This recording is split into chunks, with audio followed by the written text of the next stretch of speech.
Yo, what up, y'all? It's your boy EM. If you want any exclusive as far as music, any real hip hop that's straight from the motherfucking streets, holla at your boy at EDDY.MIRRORS at AOL.com. You heard? I apologize about earlier, y'all. I was at a facility, which, something happened. You know what I'm saying? So that was that. So basically, you know what I'm saying, I had to relocate, you dig, somewhere that's like pretty much close by to the hood. I ain't gonna put too much out there as far as my location, but I could give y'all a little bit of something, you know what I'm saying, right here, you know what I'm saying, little laundry room in the hood, you heard? All right, but besides all of that crazy nonsense, I talked about earlier how D hooked up with Arturo. He got some cookies and ice creams from him. You know what I'm saying? As far as the brownies, he kind of like gave that to me, you know what I'm saying, to work with that while I was still staying in the hood on the other side from where he was at.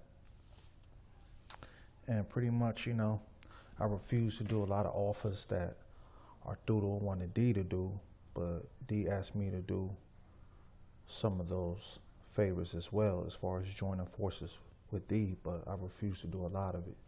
You know what I'm saying? A lot of it wasn't my style, wasn't my character whatsoever, you know what I'm saying? It was pretty much out of character for me doing this shit, so I choose not to do it, you heard?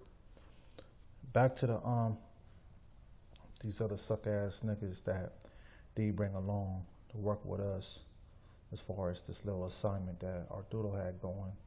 Now, I advise you, I don't pretty much know how the negotiation took place between D and Arturo, but I know it was, a lot of work that needed to be done as far as us moving up in the game and finishing our projects that we had with each other. But he had something else going on with Arturo at the time. I couldn't even tell you particular jobs those were, but it was a lot of negative negotiations that took place within him and some other peoples he got with, so a lot of that shit need to be settled, you heard?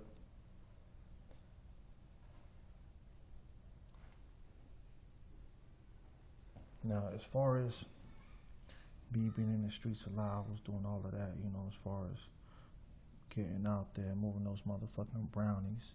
I was doing it in the streets, I was doing it in school, I was doing it at my cousin's house, I was doing it at a bitch house, and I was doing it at a couple of other parks. I was located in the valley, but I don't want to get too much in detail because half of them motherfuckers that's watching this tape, got the spot shut down, you know what I'm saying, because there was a lot of jealousy going on whatsoever. A lot of niggas wanted to be,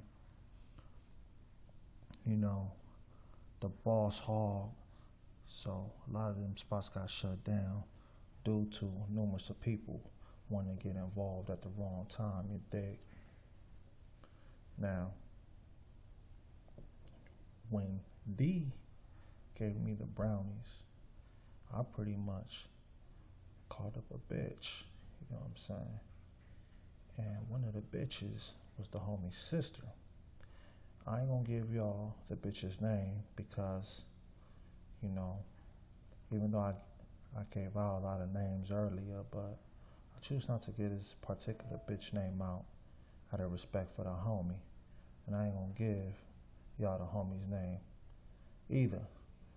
But it didn't have nothing to do with D or those other goofballs you bring to the table, you heard? So I called the bitch and asked for some help as far as maneuvering the product out there, you know what I'm saying? So when I called the bitch, she hooked me up with some peoples down over there in Palm Springs, California. So she gave me the connect number. So when I called the connect, everything pretty much sounded good. So after the bitch gave me the connect number, I called back the bitch, and from there we went from our leader all the way to Palm Springs, California, you heard? So why are we making that trip?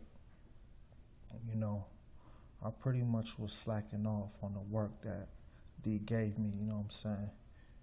You know, we was out there in the Motel 6, out there in Palm Springs, California, but we wasn't getting business handled properly, you know what I'm saying? We was too busy fucking the whole time, cruising around the streets,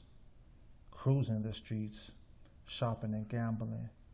And my boy I mentioned earlier in this footage, as far as Arturo giving me a ride to Venice Beach somewhere, because one of my boys had basketball practice out in Venice Beach, and Arturo gave me a ride over there. But anyway, that motherfucker had a basketball tournament going on out there in Palm Springs while I was out there. So, you know what I'm saying? We was pretty much, you know, showing up to my nigga games, showing him a lot of support. You know, we was high as fuck, you know, pretty much smoking up all D's work and drinking the Jack Daniels, you know what I'm saying, the whole time. And when I mean D's work, only the hash, you know what I'm saying, not that other shit that he supplied those other goofballs with, but pretty much, you know, minding our own motherfucking business, partying the whole motherfucking time, and not getting business handled at all, you know what I'm saying. We made a couple of sales out there, but we didn't receive back a lot of money, you know what I'm saying.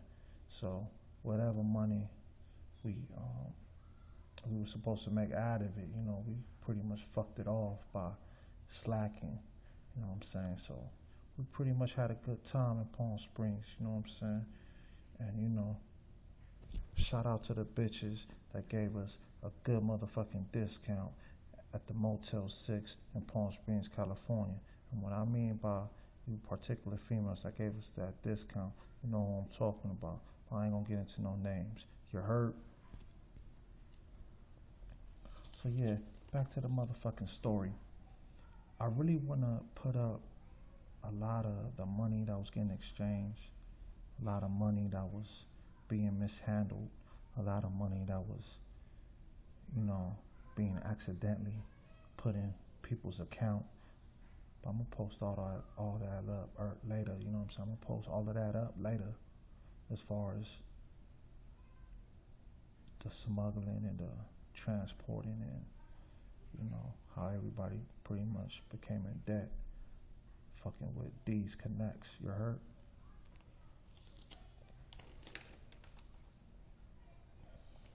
Okay.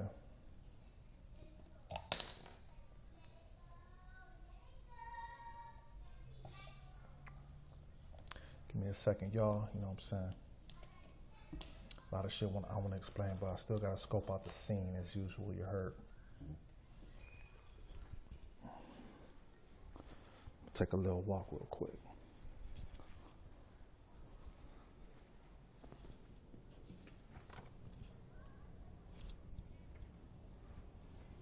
Yeah, but back to my story. Thought I heard somebody whispering. So anyway, it was a lot of motherfucking money to be made. D owed Arturo $5,000. At the last video, I said $15,000, but you know, pretty much all that shit got added up, you know, down the line when everything got discussed whatsoever. But I'm gonna post all that other shit up later. So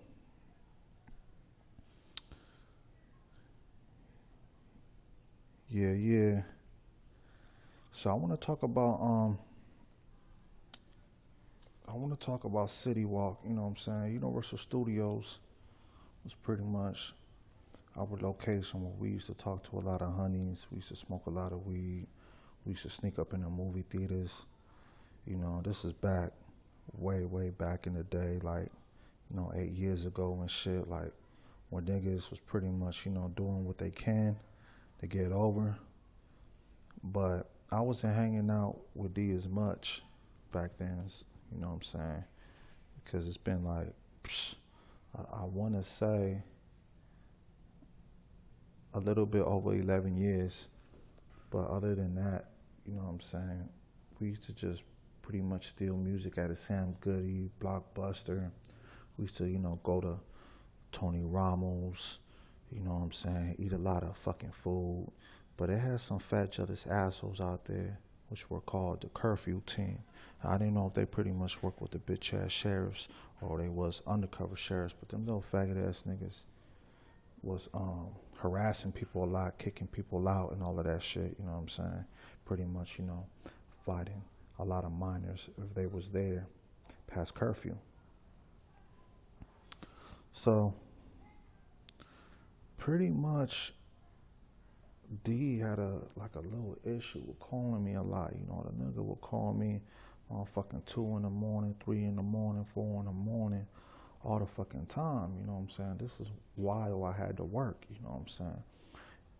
I don't know if the nigga was fucking ADD or whatever, but the nigga used to just basically cause a lot of problems for me. You know what I'm saying? And what I mean by problems, because my peoples was always in my ass, you know what I'm saying, because I was living with them at the time.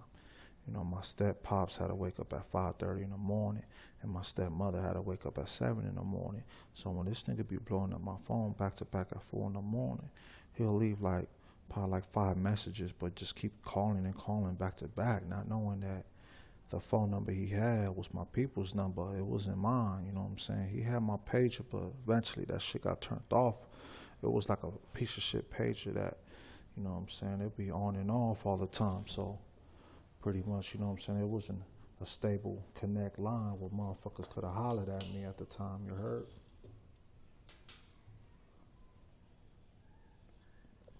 So basically, to cut all the bullshit, it was a lot of business to be handled, you know, down the way. You know, Arturo needed his money ASAP. They eventually set up a particular date to get some money going.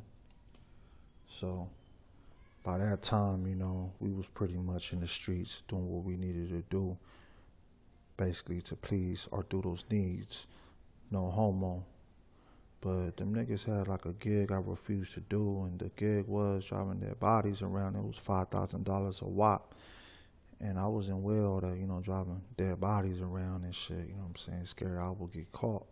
But I know D pretty much, you know, I don't know if he did a lot of the traveling or whatever, but, you know, it was sometimes, you know, Arturo needed him. So, you know, pretty much D would handle any type of favor Arturo was offering, as long as it was a good price at the end of the day, you dig? So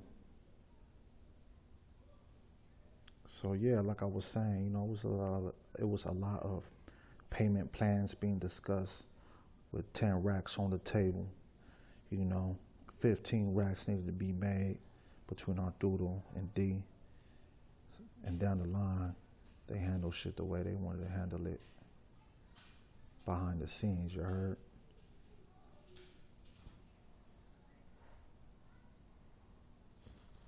Yeah, but I'm gonna get back more to this motherfucking story.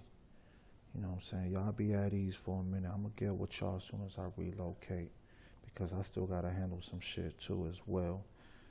You know, I'm gonna go handle some business. You know, I'm gonna go to Starbucks for a minute, drink some coffee, and get my motherfucking mind right. If y'all need any exclusives, or if y'all have any motherfucking questions, holler at your boy at EDDY.MIRRORS@AOL.com.